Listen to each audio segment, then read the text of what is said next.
Hello बच्चों, आज हम पढ़ेंगे अपना एरर एनालिसिस। अब सबसे पहले वर्ड आता है एरर्स। सुना है हमने काफी बार। एरर्स क्या होता है बेसिकली। अब मान लो हम फिजिक्स में अपने कोई भी एक्सपेरिमेंट्स करते हैं, तो हम एक्सपेरिमेंट करने के लिए क्या करते हैं, उसके अंदर ऑब्जर्वेशंस लेते हैं बार बार।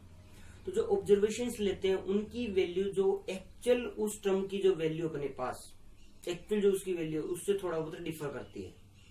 तो एक्चुअली वही डिफरेंस जो उसकी एक्चुअल वैल्यू है और जो हमने मेजर किया, उन दोनों के बीच में जो डिफरेंस आता है उसी को हम एरर बोलते हैं। It is the basically difference between actual value minus measured value. अब जो एक्चुअल वैल्यू, अब कोई भी मान लो रोड लेके आते हैं, मैं ये पेन लेके आया, ये अपने पास मार्कर है, इस मार्कर की एक पर्टिकुलर लेंथ है। जब ये डिजाइन हुआ, जब अपने पास लेबोरेटरी में बना, तो इसकी एक फिक्स लेंथ बनी है। तो ये फिक्स लेंथ में बोल सकता हूँ इसकी लेंथ है अपने पास 10 सेंटीमीटर। लेकिन जब मैं इसको मेजर करूंगा डिफरेंट अपरेटस से, मीटर स्केल से मेजर करूं या किसी और स्केल से मेजर करूं, तो श्योरिटी नहीं है कि ये मेरे पास 9 सेंटीमीटर ही आए या 10 सेंटीमीटर ही आए। तो इट मीन जो इसकी एक्चुअल वैल्यू है जो गिवन है उसको बोलते हैं ट्रू वैल्यू। किसी भी कंपोनेंट की जो उसकी एक्चुअल वैल्यू है उसको बोलते हैं ट्रू वैल्यू, और जो मेजर करते हैं तो मेजर्ड वैल्यू है उसको ऑब्जर्व्ड वैल्यू कहते हैं। तो एरर्स क्या होगी, true value minus measured value, जो उसमें डिफरेंस आएगा उसको हम बोलते हैं एरर्स। या फिर हम बोल सकते हैं the uncertainty in a measurement is called error. जो हमने मेजरमेंट किया उसके अंदर जो अनसर्टेनिटी आई है, मीन्स जो चेंज आया है, उसी को तो हम एरर बोलेंगे। तो ये था अपने पास errors. Uncertainty in a measurement is called errors. अब आते हैं क्लासिफिकेशन पे, टाइप्स ऑफ एरर या classification of errors. Basically errors हम लेते हैं 3 टाइप्स की लेते हैं। फर्स्ट वन अपने पास सिस्टमेटिक एरर। सिस्टमेटिक वो एरर्स जिसके रीजन हमें पता है, जिसके कोज हमें पता है कि कोई एरर आ रहा है हमारी मेजरमेंट के अंदर, जो उसके पीछे कोज है, उसके पीछे जो रीजन है वो हमें पता है, नोन है, तो हम उसको रेक्टिफाई कर सकते हैं, नोन रीजंस। तो systematic errors are those errors which has known cause, means उसके जो एरर्स के पीछे जो रीजन है, कोज है, वो हमें पता है। तो इसमें कैसे होगा, जैसे first one instrumental errors. Instrumental error, अब हम कोई भी स्केल लेके आते हैं, हो सकता है उसके अंदर ऑलरेडी कुछ एरर्स है, कि हो सकता है उसके अंदर जो अपने पास पॉइंटर होता है, डिफ्लेक्शन का पॉइंटर होता है, वो ऑलरेडी 1 पे है या ऑलरेडी 0 से पीछे है या 2 पे है। तो इट मीन्स कोई इंस्ट्रूमेंट अगर ले जाते हैं, अगर उसके अंदर ऑलरेडी डिफेक्ट है, हमें पता है वो, तो हम उसको इजीली रेक्टिफाई कर सकते हैं। तो ये क्या था, इंस्ट्रूमेंटल एरर्स। इंस्ट्रूमेंट्स के अंदर जो ऑलरेडी एरर्स हैं हम उसको जनरली उसमें काउंट करके रेक्टिफाई कर सकते हैं। तो कौन सी एरर्स में आएगा, ये सिस्टमेटिक एरर्स में। Errors due to ignoring facts. Error due to ignoring facts. अब हम कुछ फैक्ट्स जब मेजरमेंट करते हैं, ऑब्जर्वेशन करते हैं, तो कुछ फैक्ट्स को हम अपनी तरफ से इग्नोर कर देते हैं, उसकी वजह से एरर्स आता है। हमें पता है कि हमने इग्नोर किया तो इतना चेंजेस आ रहा है। जैसे हम मान लेते हैं कि अपने पास हम टाइम पीरियड ऑफ पेंडुलम हमें क्या करना है, मेजर करना है। तो हम यहाँ पे अगर मैं एक बोब को लूं, एक रस्सी से बांध के हम उसको क्या करेंगे, ऑसिलेट करेंगे, तो टाइम पीरियड नोट करेंगे। लेकिन अब यहाँ पे हम एक फैक्ट को भूल जाते हैं कि वहां पे एयर भी है, और एयर क्या करेगी, फ्रिक्शन लगाएगी। जो एक्चुअल में जो इसका फॉर्मूला है वहां पे एयर नहीं कंसीडर करते, एयर फ्रिक्शन नहीं। लेकिन जब हम यहाँ पे करेंगे तो हम एयर को कंसीडर नहीं कर रहे, तो हमने इसको कौन से फैक्ट को, एयर के फ्रिक्शन को इग्नोर किया है। तो हमें पता है, हमें इसका रीजन पता है, तो ये कौन सा बनेगा अपने पास, systematic errors. Next one, error due to temperature and pressure. ये अपने पास जो कंडीशंस है, जो टेम्परेचर चेंज हो रहा है, मान लो हमने कहीं पे कैलकुलेशंस की, वो कैलकुलेशन में 25 डिग्री सेल्सियस पे थी, हमें पता है जो कैलकुलेशंस हम करें वो 25 डिग्री सेल्सियस पे होनी है। लेकिन बाई चांस अगर हमने उस रूम का टेम्परेचर चेंज कर दिया, वहां पे कोई भी एसी वगैरह हमने ऑन कर दिया, उसका टेम्परेचर 15 डिग्री हो गया, तो जब हम अब रीडिंग्स जो लेंगे, जो ऑब्जर्वेशंस लेंगे, वो चेंज आएगी पहले के कंपेरिजन में। क्यों, due to change in temperature. हमने जो टेम्परेचर, जो एक्चुअल उसका टेम्परेचर था, कंडीशंस थी, वो तो हुई नहीं, वो चेंज होगी, तो क्या आएगा अपने पास, एरर्स। हमें पता है उसकी वजह से जो चेंज आया वो क्या थी, एरर्स। कौन सी एरर, सिस्टमेटिक एरर। तो ये कौन सी थी, जनरली सिस्टमेटिक एरर्स। ये रीजन थी किस वजह से एरर्स होती है। नेक्स्ट वन आता है अपने पास random errors. Next one is random errors. ये वो वाली एरर्स होती है जिनका रीजन हमें पता नहीं होता, हमें पता ही नहीं, ना ही तो इंस्ट्रूमेंट में एरर है, ना ही अपने पास हमने कोई फैक्ट्स को इग्नोर किया है, ना ही हमने टेम्परेचर प्रेशर वगैरह चेंज किया, कुछ भी नहीं किया, लेकिन फिर भी एरर्स है। इट मीन्स उसका रीजन, उसके पीछे जो कोज है वो हमें नहीं पता है। तो random errors, those errors which has unknown cause, जिसका कोज क्या है, अननोन। तो ऐसी एरर्स को हम कैसे रेक्टिफाई कर सकते हैं, जिसके पीछे मुझे रीजन ही नहीं पता कि वो किस वजह से एरर्स आ रहे थे, हम उसको कैसे रेक्टिफाई कर सकते हैं। हम उसमें एक चीज से रेक्टिफाई कर सकते हैं कि मैं जो ऑब्जर्वेशंस ले रहा हूं उनकी नंबर ऑफ रीडिंग्स बढ़ा दूं।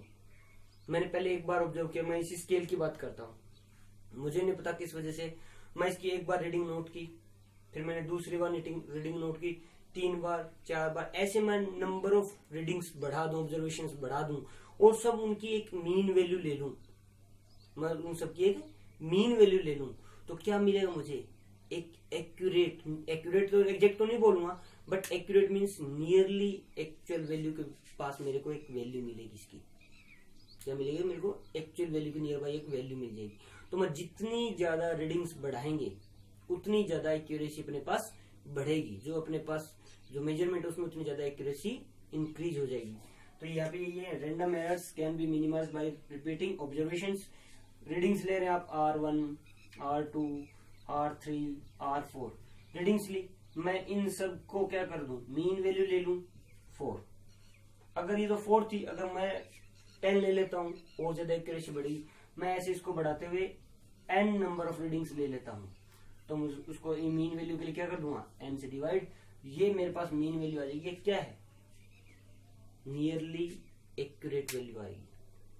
तो मैंने क्या किया? इन रैंडम एरर्स को रिड्यूस कर दिया by taking the multiple observations. Multiple observations लेने से हम इनको मिनिमाइज कर सकते हैं, अदरवाइज इसका नोन कोज तो हमें पता ही नहीं, कैसे मिनिमाइज करेंगे? By taking multiple observations. Next one आता है ग्रोस एरर्स, और उनको हम मिस्टेक्स भी बोलते हैं। ग्रोस एरर्स और मिस्टेक्स ये किस वजह से होते हैं? ये due to carelessness of the observer. ये ऑब्जर्वर की जो केयरलेसनेस है उसकी वजह से ये एरर्स आती है, यानी मिस्टेक्स उसने खुद की है। ऑब्जर्वर की गलती से जो अपने पास एरर्स हुई है उसको हम बोलते हैं ग्रोस एरर्स या मिस्टेक्स। जैसे neglect source of error. First, हमें पता है कि यहाँ पे एरर है, जो सोर्स है अपने पास एरर का हुआ है, हमने उसको नेग्लेक्ट कर दिया, इग्नोर कर दिया, ऑब्जर्वर ने उसको काउंट ही नहीं किया अपनी तरफ से, तो एरर तो रहेगी। Next one, reading of instrument incorrectly. अब हमें जो रीडिंग है उसकी इंस्ट्रूमेंट की वो हमने इनकरेक्टली रीड की। जैसे कि अपने पास मान लो जो रीडिंग्स आई है, मैं उसको रीडिंग क्या अपने पास उसकी जो प्रॉपर रीडिंग न लेके, करेक्ट रीडिंग न लेके मैं उसको अलग तरीके से रीडिंग काउंट कर रहा हूं, तो मेरे पास क्या है? इनकरेक्ट रीडिंग आ जाएगी इसके अंदर। सॉरी, तो हम उस रीडिंग्स को प्रॉपर तरीके से रीड ना करें। Improper recording of the reading. अब रिकॉर्डिंग में मान लो मेरे पास रीडिंग है 21.3 और सामने वाला रिकॉर्ड कर रहा है 23.1, तो इम्प्रॉपर रीडिंग है ये किसकी वजह से हो रही है? ऑब्जर्वर की केयरलेसनेस की वजह से। ऑब्जर्वर की वजह से ये क्या हो रही है? सारी एरर्स आ रही है, इनको बोलते हैं हम ग्रोस एरर या मिस्टेक्स। अब इसमें एक टर्म आती है बेटा, मैक्सिमम परमिसिबल एरर। अब मैक्सिमम परमिसिबल एरर पढ़ने से पहले मैं आपको एक टर्म बता रहा हूं, लीस्ट काउंट। एक टर्म आ रही है अपने पास यहाँ पे, लीस्ट काउंट। लीस्ट का मतलब क्या होता है? मिनिमम। काउंट मीन्स मेजर करना। अब कोई भी अपने पास एक स्केल है, मान लो अपने पास मैं एक स्केल लेके आ रहा हूं, ये वाला एक स्केल है, ठीक है, ये 0 1 2 3 4 5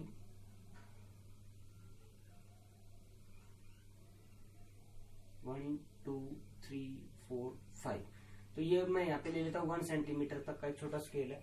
ये यहाँ वाला कितना है? 0.5 सेंटीमीटर। अब इस मेरे पास ये छोटा सा स्केल है, इस स्केल के अंदर मैं बताऊं कि मिनिमम वैल्यू मैं मेजर करना चाहूँ इस स्केल से, तो क्या मेजर कर सकता हूँ? मेरे पास तो यही एक डिवीजन है, मिनिमम जो मैं डिवाइड मेजर कर सकता हूँ, तो कितने का ये डिवीजन? एक 0.1 सेंटीमीटर। तो क्या जो ये मेरे पास स्केल है, इस स्केल से मैं 0.1 सेंटीमीटर से छोटी वैल्यू मेजर कर सकता हूँ? नहीं, क्योंकि इसका जो छोटे से छोटा जो स्केल रीडिंग जो है वो 0.1 सेंटीमीटर है। तो किसी भी स्केल की जो मिनिमम वैल्यू जो जिससे हम मेजर कर सकते हैं उसको बोलते हैं हम लीस्ट काउंट। जैसे अपने पास एक मीटर स्केल होता है, उसका कितना है? 0.1 सेंटीमीटर होता है। वर्नियर कैलिपर है, उसका 0.01 हो जाएगा, और अगर हम जाते हैं स्क्रू गेज पे उसका हो जाता है 0.001 सेंटीमीटर। तो ये क्या? Minimum values which we can count from any scale या any instrument is called its least count. तो अब इस इंस्ट्रूमेंट में आपने कोई भी रीडिंग मेजर की, मैं कहता हूं मैं रीडिंग अपनी यहाँ पे एक रीडिंग आई, यहां से लेके यहां तक कितना आएगा ये 1 2 3 4 5, तो ये मैं इसको मैं 0.5 लिख सकता हूं, और किसी ने लिखा 0.6 सेंटीमीटर। अब देखो दोनों ही राइट अपनी तरफ से, तो एक ने 0.5 लिखा, एक ने 0.6 लिखा, तो कितना गैप आया इनके बीच में 0.1 का। तो यानी कि इसके अंदर, इस स्केल के अंदर जो एरर होगी, मैक्सिमम परमिसिबल एरर कितनी होगी, जितना उसका लिस्ट काउंट है, जितना उसका लिस्ट काउंट है, तो उतनी उसके अंदर मैक्सिमम परमिसिबल मींस ये तो होगी उसके अंदर इतनी एरर्स तो उसमें मिलेगी। कितनी एरर मिलेगी, जितना उसका लिस्ट काउंट होगा। तो ये है कि मैक्सिमम परमिसिबल वैल्यू। तो ये लिस्ट काउंट वर्ड काफी जगह यूज होगा अपने पास, कि जो मिनिमम वैल्यू हम किसी स्केल से मेजर करते हैं वो उसका लिस्ट काउंट होगा, और वो लिस्ट काउंट इतनी उसके अंदर एरर्स हमेशा होगी उस स्केल के मेजरमेंट के अंदर हमेशा इतनी एरर्स उसमें हमेशा मिलेगी। तो ये लिखा due to the limitation of instrument least count, उसकी लिमिटेशन है 0.1 से कम कर ही नहीं सकता, इसकी लिमिटेशन तो वही क्या है उसका लिस्ट काउंट, और तो उसके अंदर एरर्स होगी। चलिए अब इसमें कुछ टर्म्स पढ़ते हैं। एक टर्म आती है अपने पास एब्सोल्यूट एरर। अब एब्सोल्यूट एरर पढ़ने से पहले मान लो अपने पास एक कोई भी कंपोनेंट हम लेके आए जिसकी में एक्चुअल लेंथ नहीं पता है, जैसे मैं स्केल लेके आया, अपने पास ये एक पेन लेके आया, इसकी अपने पास एक्चुअल लेंथ मेरे पास नहीं है, तो मैं क्या करूं, इसकी एक्चुअल लेंथ लेने के लिए मैं क्या करूं, इसकी रीडिंग्स लेता हूं, मैं इसको काउंट करना स्टार्ट करूं, फर्स्ट बार, सेकंड रीडिंग, थर्ड, फोर्थ, ऐसे अन रीडिंग्स ले लूं, और उनकी अगर मैं मीन वैल्यू ले लूं तो मैं नियरली कह सकता हूं कि ये इसकी जो एक्चुअल लेंथ है वो मेरी एवरेज वैल्यू के लगभग बराबर आएगी। यानी कि मैं इसकी जो एक्चुअल लेंथ है यानी ट्रू वैल्यू है वो मैं बार बार रीडिंग्स की एवरेज करके निकालूंगा तो नियरली इक्वल आएगी। जैसे कि मानो मेरे पास मेजर्ड वैल्यू, मैंने इसकी R1 R2 R3 ऐसे रीडिंग्स ली n तक, और मैंने उसका एवरेज ले लिया, मीन वैल्यू ले लिया यानी एवरेज ले लिया R1 R2 R3 up to Rn divide by n। तो एवरेज जो ये एवरेज वैल्यू आई, ये मीन वैल्यू आई, ये किसके इक्वल है, इसकी ट्रू वैल्यू के इक्वल होगी नियरली। तो मैं इसको एवरेज वैल्यू को कहीं पे भी ट्रू वैल्यू एज्यूम कर सकता हूँ, मैं कह सकता हूँ ये उसकी ट्रू वैल्यू है उस पर्टिकुलर इंस्ट्रूमेंट के लिए, ये ट्रू वैल्यू आ जाएगी। अब टर्म आती है एब्सोल्यूट एरर। एब्सोल्यूट एरर क्या होती है, हर एक जो मैंने रीडिंग्स काउंट की, जो हमने रीडिंग्स काउंट की, उन रीडिंग्स के अंदर, हर रीडिंग्स के अंदर कुछ ना कुछ चेंज है। तो जो एब्सोल्यूट एरर है वो हर एक रीडिंग्स के लिए आएगी अलग अलग। मेरे पास मैंने रीडिंग ली R1, हमने रीडिंग ली R2 R3 up to Rn, तो हर एक के अंदर कुछ ना कुछ चेंज आया है एक्चुअल से, इस ट्रू वैल्यू से, इस एवरेज वैल्यू से हर एक की वैल्यू कुछ चेंज हो सकती है, तो वो कितनी होगी, वो क्या होती है एब्सोल्यूट एरर। तो मैं लिखूंगा absolute error in first reading, तो उसको हम डिनोट करते हैं डेल्टा R1, तो R average mean value minus R1, absolute error in reading R2 delta R2, R average minus R2, same ऐसे एंड तक हम करते जाएंगे, तो मुझे हर एक रीडिंग के अंदर एब्सोल्यूट एरर्स पता चल जाएगा। मुझे हर रीडिंग्स के अंदर क्या पता चल गया, एब्सोल्यूट एरर, फर्स्ट में इतनी एरर है, सेकंड में इतना, थर्ड में इतना, फोर्थ और एंड में इतना एरर्स है। अब सबकी एरर्स भी अलग अलग आ रही है, तो अब मैं क्या करूं, उन एरर्स का भी एक मीन ले सकता हूं, नहीं मैं उन एरर्स की भी तो एक मीन वैल्यू ले सकता हूं, उस एरर की मीन वैल्यू, तो उसको बोलते हैं मीन एब्सोल्यूट एरर। जो मैंने हर रीडिंग की एब्सोल्यूट एरर निकाली उसकी भी मीन वैल्यू ले लूं तो उसको बोलते हैं मीन एब्सोल्यूट एरर। और ये हमेशा इसका क्या रहेगा अपने पास मैग्नीट्यूड में लेंगे, तो हमेशा ये delta R1 delta R2 delta R3 up to delta Rn divide by n, ये आएगी एवरेज वैल्यू, क्या बोलते हैं इसको, मीन एब्सोल्यूट एरर। तो अब अगर अपने पास कोई, ये क्या है एरर्स, ये क्या है एरर्स, ये मेरे पास क्या थी R एवरेज ट्रू वैल्यू, ये क्या है उसके अंदर एरर्स। तो अगर कोई आपको बोलो मुझे कोई चीज मेंशन करनी है, तो अगर मैं उसकी एक्चुअल वैल्यू लिखेंगे तो कैसे लिखेंगे, R एवरेज जो नियरली ट्रू वैल्यू है plus minus delta R average.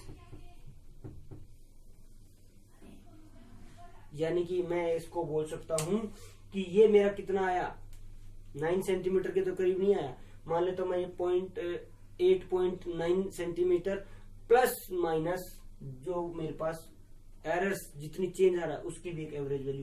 तो मैं इसकी लेंथ को अब लिखने का अपने पास प्रॉपर तरीका क्या रहेगा कि जो एक्चुअल ट्रू वैल्यू जो मैंने एवरेज निकाली है मीन वैल्यू प्लस माइनस जो मैंने इनकी एरर्स की जो एवरेज निकालू है, यानी कि मीन एब्सोल्यूट एरर यहाँ पे लिख दूं तो मैं इसको मेंशन कर सकता हूँ, इस तरह से प्रॉपर बता सकता हूँ, दिखा सकते हैं।